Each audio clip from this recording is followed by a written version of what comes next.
అందరికీ నమస్కారం అండి. మా ఇంట్లో శ్రీకృష్ణాష్టమి పూజనైతే ఇలా జరుపుకున్నాం. ఈ శ్రీకృష్ణాష్టమి పూజ శ్రావణ మాసంలో కృష్ణపక్షంలో వచ్చే అష్టమి తిథి నాడైతే మనం శ్రీకృష్ణ జన్మాష్టమి వేడుకలు అయితే జరుపుకుంటాము.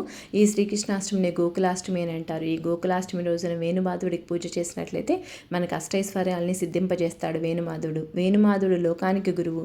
గీతను బోధించి లోకంలో ఉండే ప్రతి ఒక్కరికి దారిని అయితే చూపాడు.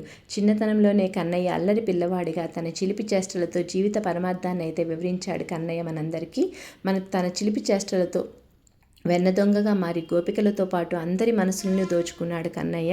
అంతేకాదు గోపబాలుడిగా, సోదరుడిగా, అసుర సంహారిగా, ధర్మరక్షకుడిగా ఎన్నో పాత్రలు పోషించాడు కన్నయ్య.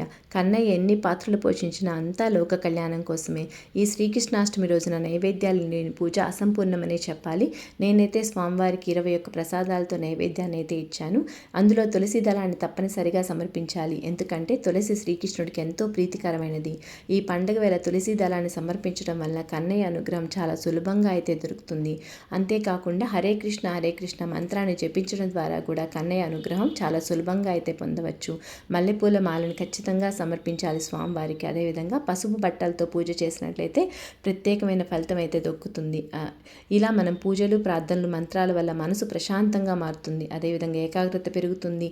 సకల శుభాలు కలుగుతాయి. ఈ సమయంలో పూజలు చేస్తే దైవశక్తి మరింత చేరువవుతుంది. మన కోరికలన్నీ ఖచ్చితంగా నెరవేరుతాయి.